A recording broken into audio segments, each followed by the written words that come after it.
France Bleu Auxerre, le dossier. Christelle Guy. Comment capter l'énergie des fées? C'est le nom d'un livre paru chez Dervy, signé Catherine d'Alençon. Catherine est avec nous, bonjour. Bonjour Christelle. Alors Catherine d'Alençon, avec vous, nous allons essayer de découvrir cet après-midi comment capter l'énergie des fées. Mais avant cela, une question. Les fées, elles existent? Est-ce qu'il faut y croire? Oh, je pense que je vous répondrai par une question. Est-on vraiment obligé de croire, par exemple, en l'amour pour qu'il vous tombe dessus? Je crois que ce qui est important, c'est ce que l'on ressent à l'intérieur de notre cœur, plutôt ce que nos yeux voient ou ne voient pas. D'accord. Donc, les fées, peut-être existent-elles pour certains, peut-être pas pour les autres, mais dans tous les cas, finalement, on va pouvoir utiliser leur énergie, qu'elle soit réelle pour nous ou qu'elle soit symbolique. Tout à fait. Les fées, on en parlait ce matin à l'antenne, sont des personnages qui finalement sont très très présents, j'allais dire, dans notre inconscient collectif. Oui, c'est vrai.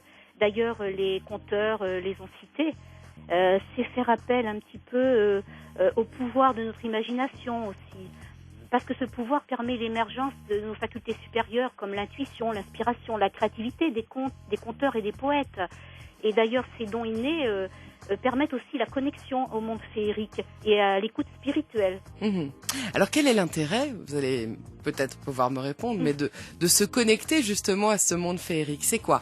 C'est d'aller mieux, c'est d'entrer un petit peu dans le rêve, d'édulcorer notre quotidien?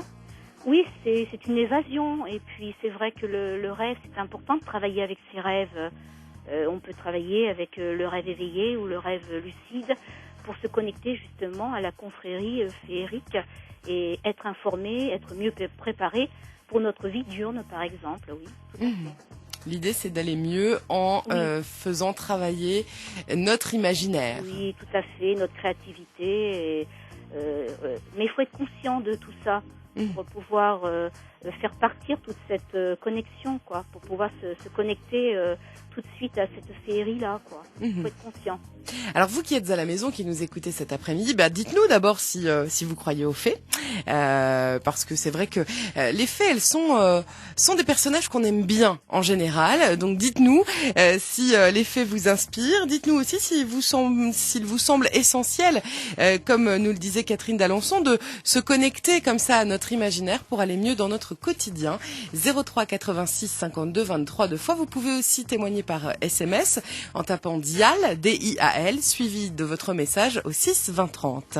France Bleu Auxerre. 03 86 52 23 23. Appelez-nous maintenant. Alors Catherine d'Alençon, dans ce livre, on trouve plusieurs parties, évidemment, et notamment, d'abord, l'histoire et l'origine des fées. Oui. Vous êtes penchée sur... Le mot fée vient du latin fatum, qui signifie le destin.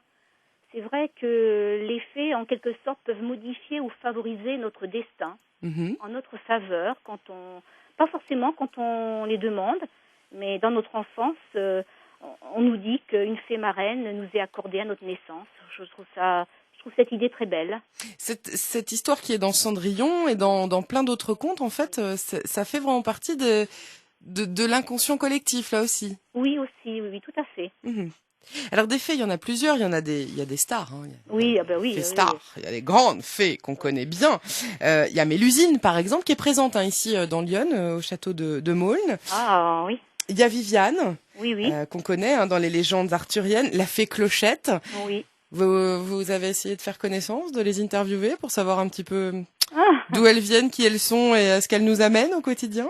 Moi, dans la deuxième partie de mon livre, j'ai été en connexion avec une fée de mes rêves et j'ai intitulé cette partie « Le journal de la fée des rêves ».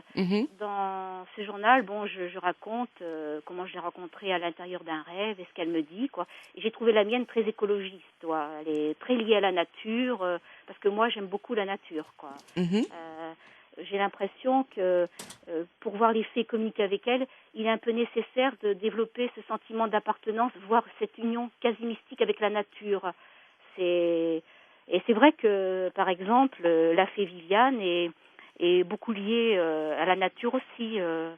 Certains l'invoquent dans la forêt de Brocéliande, en Bretagne. Mais moi, je crois qu'on peut capter les fées un peu partout. Il suffit de le vouloir. Ça veut dire qu'il y a des fées partout? Tout à fait. Les fées de l'espace. Bon, c'est vrai qu'on parle souvent des fées avec la nature, mais il y a aussi les fées de l'espace. Tiens. Oui. Et, donc ça veut dire que ce monde de l'imaginaire, finalement, il rejoint quelque part notre réalité, qu'on y croit ou pas d'ailleurs. Oui, tout à fait. Mais je pense qu'il faut tout de même abaisser un peu son niveau de conscience pour se connecter à cette féerie-là. Je sais pas, ça peut se passer aussi au travail, discrètement bien sûr, hein. On peut, par une transe légère, se connecter à sa fée marraine, par exemple, quand quelque chose ne va pas, et lui demander de l'aide. Et elle peut vous répondre à l'intérieur de votre esprit ou de votre cœur, ou alors l'intuition, l'inspiration vient tout de suite et vous savez ce que vous devez faire. Ça peut être une aide d'une fée à votre travail, par exemple. Alors, c'est un petit peu comme les anges gardiens, finalement, les fées, même si c'est différent, mais on dit toujours qu'on a un certain nombre d'anges gardiens, qu'ils ont des noms bien précis. Vous nous disiez tout à l'heure qu'on a tous une fée marraine. Oui, c'est une fée bien précise ou c'est vraiment c'est la copine de chacun, c'est-à-dire que la nôtre est unique et personne n'a la même? Non, je pense que la nôtre est unique, hein, mais c'est à vous de vous connecter, par exemple, à l'intermédiaire d'un rêve. Je sais pas, avant de vous endormir, vous créez une sorte de scénario sur lequel le rêve va se calquer.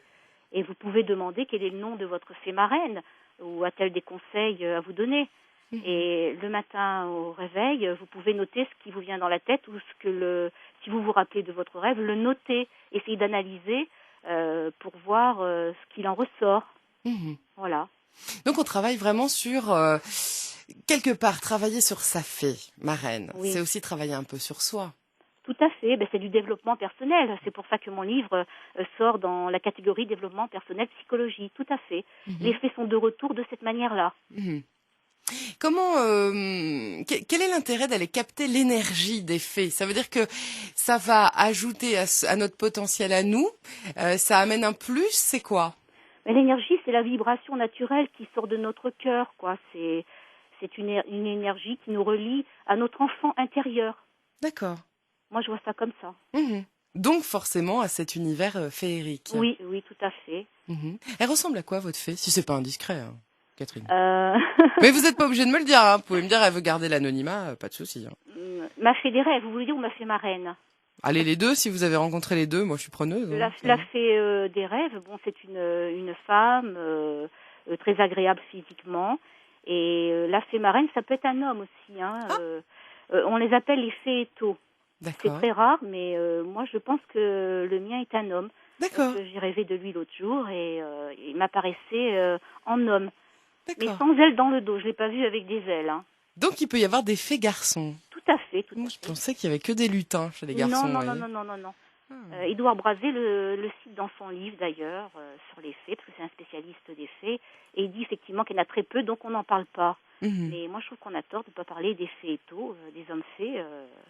C'est magnifique aussi, quoi. Ils peuvent vous aider, tout pareil. Alors on va continuer ensemble à découvrir ce livre, Comment capter l'énergie des fées, puisque je le disais ce matin, c'est un petit moment de bonheur ce livre, c'est plein de poésie, c'est joli comme tout. Je vous propose qu'on marque une pause musicale. Vous qui êtes à la maison, si vous avez des questions à poser à Catherine d'Alençon ou si vous voulez nous faire part de vos témoignages, vous nous appelez, hein, 03 86 52 23 23. Le dossier de France Bleu Auxerre. Et aujourd'hui, eh bien, on s'intéresse aux fées. On approche de Noël, ça tombe bien. Nous entrons dans une période féerique. Comment capter l'énergie des fées? Ce livre est paru chez Dervy. C'est vous qui le signez, Catherine d'Alençon. Alors, on l'a vu. Donc, nous avons tous, finalement, une fée marraine. C'est une sorte de... Finalement, c'est un symbole. Oui. Tout comme l'ange gardien, de toute façon. Hein. Ça veut dire que c'est une part de nous-mêmes qui nous veut du bien. Oui, parce qu'elle nous éclaire sur notre vision de la vie et on essaye d'améliorer ainsi notre vie, quoi. Donc faire appel à sa fée, c'est aussi et surtout faire appel à soi, en fait. Oui, c'est se reconnecter à son enfant intérieur, comme j'ai dit tout à l'heure. C'est très important d'avoir le regard émerveillé. Alors, dans l'émerveillement, c'est quelque chose d'extraordinaire et on l'oublie quand on est adulte, c'est dommage, c'est vraiment dommage. Alors justement, dans ce livre, vous nous donnez des petites techniques pour essayer de se reconnecter avec son enfant intérieur. Oui. Il y a aussi l'état d'esprit que l'on a, c'est important, quoi, d'avoir une certaine attitude dans la vie afin de mieux canaliser toutes ces énergies. Par exemple d'avoir une attitude, je sais pas, d'observation. Quand on se promène dans la nature, se laisser aller et être attentif à toutes les petites choses qui d'ordinaire nous échappent, comme un murmure, une ombre qui passe, une lumière, un bruissement, etc.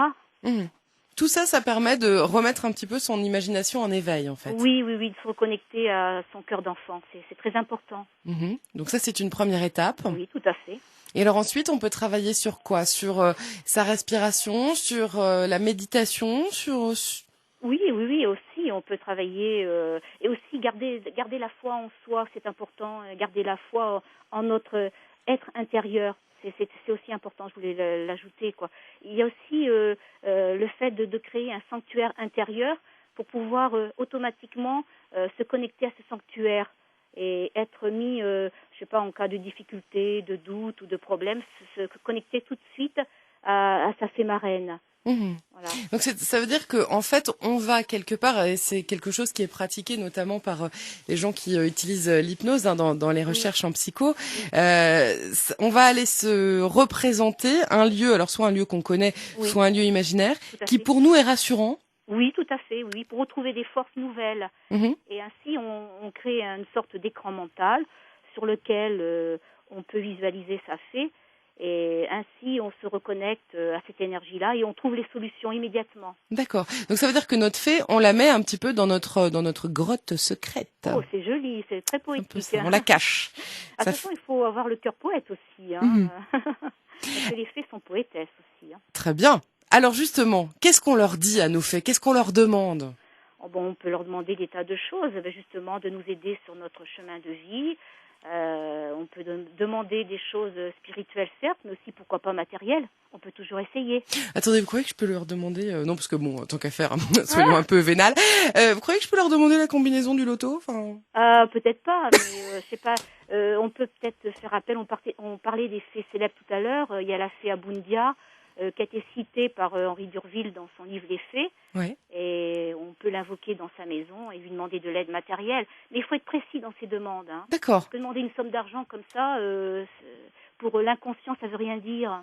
Il faut préciser son but, son vœu. Il faut que ce soit précis pour être exaucé. Les gens ne sont pas assez précis, à vrai dire. Donc ça veut dire qu'à partir du moment où on formule correctement une demande à une fée, en fait, on est tout simplement en train de clairement donner des directives précises à notre cerveau.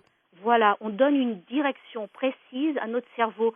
Parce qu'il faut savoir que l'esprit n'est pas localisé, j'en parle dans mon livre, je parle du 7e sens, l'esprit n'est pas localisé dans le cerveau. Il émet un prolongement, c'est Rupert Sheldrake, le scientifique anglais, qui l'écrit.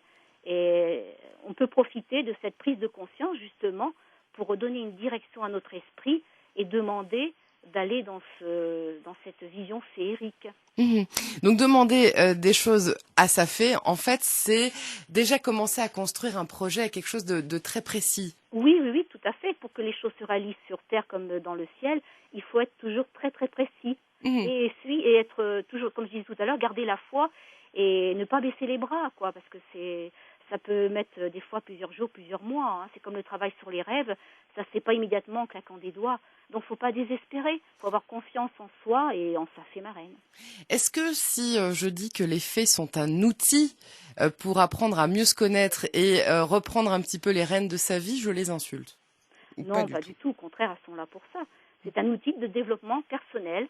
On est vraiment dans le développement personnel. C'est très à la mode. On voit bien dans les librairies le rayon mieux-être s'agrandit de plus en plus. Donc, c'est que les gens en ont besoin. Qu'est-ce qui vous a amené à vous intéresser en particulier aux fées? Parce qu'en fait, des symboles comme ça qui nous ramènent vers notre enfant intérieur, il y en a plein. Les fées en font partie, mais elles ne sont pas les seules. Pourquoi les fées en particulier? Parce que moi, dans mon enfance, quand j'allais voir ma tante dans les Deux-Sèvres, eh bien, je les voyais danser, chanter. Et bon, j'avais moins de 7 ans. J'ai vu une autre fois un homme fée, j'en parlais tout à l'heure, sur la plage à Royan quand j'étais adolescente. Et récemment, en 2005, à l'intérieur d'un rêve, on m'a dit c'est le moment d'écrire sur les fées, parce que j'ai écrit d'autres livres aussi, et je cherchais un sujet phare. Et c'est à ce moment-là que j'ai décidé d'écrire le livre sur les fées. Et en me connectant à ma fée des rêves, j'ai écrit la deuxième partie du livre, le journal de la fée des rêves, un petit peu pour leur créer un chemin vers nous, quoi. Mhm. Alors, il y a quelque chose de particulier dans ce livre, c'est qu'il est plein de poésie. Vous le disiez, les fées sont des poétesses. Oui. Vous avez aussi choisi qu'il soit très illustré. Oui. Il y a plein de belles photos. J'imagine que ces photos-là sont aussi des supports de méditation. Bah, tout à fait, parce que je suis photographe aussi et je photographie beaucoup la nature et j'ai l'impression d'être vraiment liée à la féerie ainsi, parce que les arbres sont un petit peu des passages pour les fées. Donc c'est pour ça que j'ai désiré mettre des photos pour justement pour permettre au lecteur de se connecter immédiatement à la féerie par l'intermédiaire de la vision des photos. C'est un livre qu'on peut recommander à tout le monde. Oh oui, parce que un outil d'épanouissement spirituel, c'est pour tout le monde, hein. On peut commencer très jeune ou à n'importe quel âge, mais il faut être patient, comme je dis tout à l'heure. Ça vient pas tout de suite. Et surtout, essayer de retrouver son enfant intérieur. Ah oui, c'est l'enfant intérieur, c'est important pour être émerveillé, être ainsi plus heureux. Et on rappelle ce que dit la fée Clochette. À chaque fois que quelqu'un dit « je ne crois pas aux fées », il y a une fée qui meurt. Ah non. Si elle a dit. Oui. C'est la fée Clochette qui l'a dit. Oui. Je vous propose qu'on termine cette émission avec cette phrase tirée de votre livre. Hein. Maintenant, laissez vos préjugés, vos peurs et vos angoisses. Laissez place à votre pouvoir d'imagination et rentrez dans le livre magique des fées. Ce livre s'appelle « Comment capter l'énergie des fées ». Il est paru chez Dervy. Catherine d'Alençon, merci de nous avoir répondu cet après-midi. Merci Christelle. À très bientôt. Au revoir. Au revoir.